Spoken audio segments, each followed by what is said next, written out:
Guys unboxing करके दिखाता हूँ। A6X5G, एक ब्लू कलर है, एक ग्रीन कलर है, डब्बे में ग्रीन कलर है। आपको गाइस ये ब्लू कलर, ये ग्रीन कलर, कमेंट में बताओ कलर कौन सा ज्यादा बेस्ट है, आपको कौन सी परचेस करनी है। रैंक रोम मैं बता दूंगा, मेरे यूट्यूब चैनल पे जाओ, वीडियो देखो, कौन परचेसिंग में काम आएगा।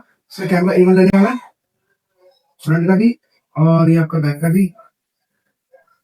इस बाइक पर परचेस करना मिनिमम बजट वाला फोन सजेस्ट कर सकता हूँ। कमेंट में जरूर पूछा करो, लाइक शेयर सब्सक्राइब जरूर करना है।